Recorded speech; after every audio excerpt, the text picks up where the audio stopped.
भी चीज छापो तो कम से कम भारत यात्रा चल रही है। विकसित भारत यात्रा के अंदर प्रधानमंत्री का सीधा मकसद ये है कि आम आदमी को, जिनको कोई भी अभी तक सुविधा नहीं मिली है, जो वंचित है, शोषित है, पीड़ित है, उनको उनका हक मिल जाए। तो एक दिन में हमारे 2 कैंप हो रहे हैं। उन कैंपों के अंदर सारे अधिकारी मौजूद रहते हैं। तो जब अधिकारी कैंप में मौजूद रहेगा तो वो ऑफिस में नहीं बैठ सकता।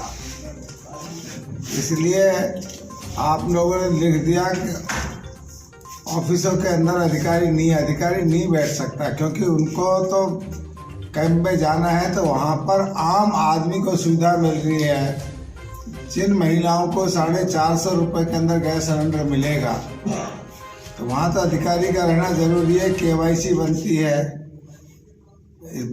भारत आयुष्मान वो है विकसित भारत के अंदर सारा का सारा इसी तरह से कृषि का है, पशुपालन का है, मतलब हर स्कीम है जो वहाँ पर है। तो मौके पर ही सबको फायदा मिल रहा है। जब मौके पर फायदा मिल रहा है तो अधिकारी का रहना वहाँ उपस्थित जरूरी होता है।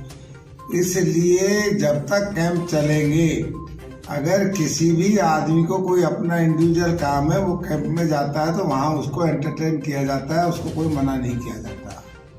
तो मेहरबानी करके कि आज ऑफिसों के अंदर तब तक अधिकारी नहीं बैठ सकते जब तक ये कैंप चल रहे हैं।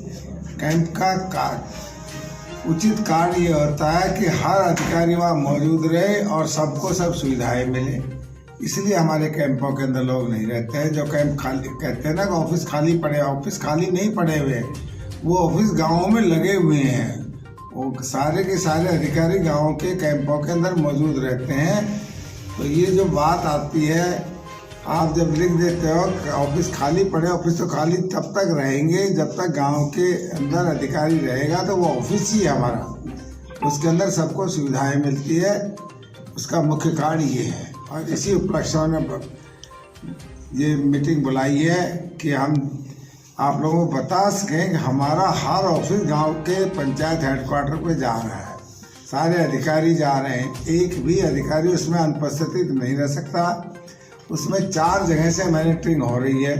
प्रधानमंत्री कार्यालय से डेली हमारे पास भी फ़ोन आते हैं, SDM के पास भी फ़ोन आते हैं, और राष्ट्र के हमारे भारतीय जनता पार्टी के राष्ट्रीय अध्यक्ष है, उनका भी रोजाना फोन आता है।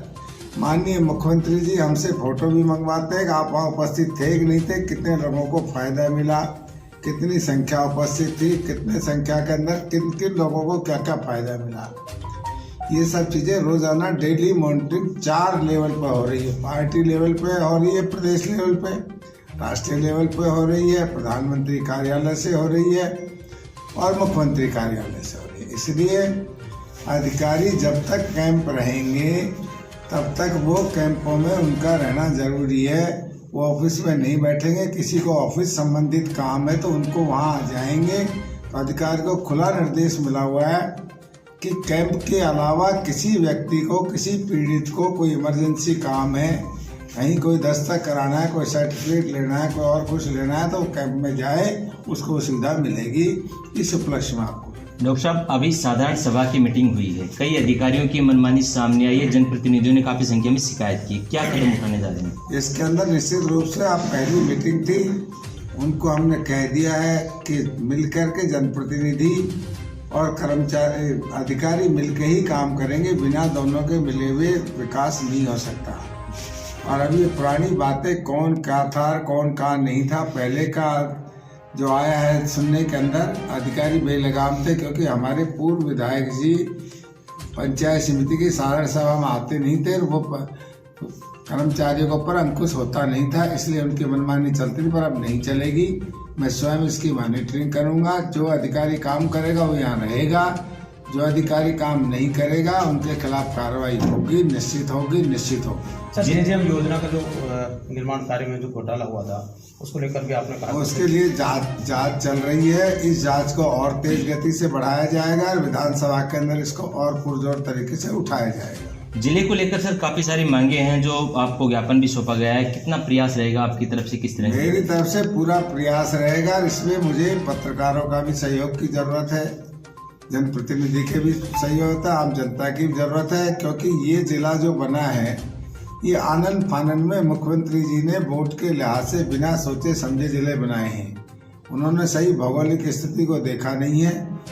अब बहरोड हमारा एक तरफ पड़ जाता है, जिला बना दिया कोटपुतली, कोई भी वहाँ से यहाँ आने को तैयार नहीं है। पर हम अपने हक की लड़ाई लड़ेंगे और इसके अंदर कामयाब होंगे। इसमें आप सबका सहयोग चाहिएगा।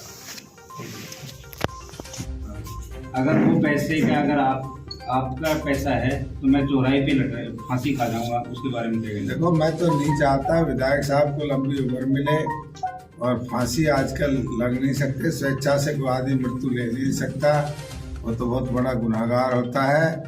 ये पैसा मैंने जो उसी टाइम अधिकारी से पूछा कि किस मद के अंदर बोरिंग बनाया, तो उन्होंने कहा कि साहब जो आपके टाइम के अंदर पैसा मंजूर हुआ था वो पैसे अभी बचे हुए हैं, और उसके अंदर एक ही बोरिंग में 4 मंजूर भी बोरिंग हाथ के हाथ मंजूर कर दिए गए हैं। तो मैं इसलिए नहीं कह सकता कि मुझे तो जो अधिकारी बताएगा वही ज्ञान होगा, मैं उसको और चेक करा लूँगा। और किसी भी मद से हुआ है, एक अच्छा काम भी हुआ है। अगर मान लो मेरे पैसे का नहीं भी हुआ है, पैसा तो मेरा नहीं है, पैसा सरकार का है, पर 24 करोड़ रुपया मैंने मंजूर करा के गया था यहाँ। अभी मैंने उनका पूरा ना तो हिसाब देखा है ना उनका हिसाब लिया है कि वो बचे कि नहीं बचे, पर जिस मत से हुआ है अच्छे काम के लिए हुआ है, इसमें कोई ऐसी बात ही नहीं है। विधायक साहब, पिछली बार आप विधायक से हार गए थे, उसके बाद में आपने काफी काम को वापस भी करवा दिया था, आप कह रहे हैं नहीं। ये बातें आप अपनी तरफ से लिखते हो, अपनी तरफ से लिखने वाले को तो मैं रोक नहीं सकता। जिस टाइम के अंदर मैं पार्लियामेंट का चुनाव लड़ा, तो मैं इस बात को स्वीकार करता हूँ कि उन गांवों के अंदर जहां मुझे वोट नहीं मिले थे, मैंने गुस्से में आकर के उन कामों को निरस्त कर दिया था, पर 1 महीने बाद ही उन सब कामों को मैंने पूर्ण कर दिया था, दोबारा से जारी कर दिया था। उनमें एक भी काम की मैंने कटौती नहीं की।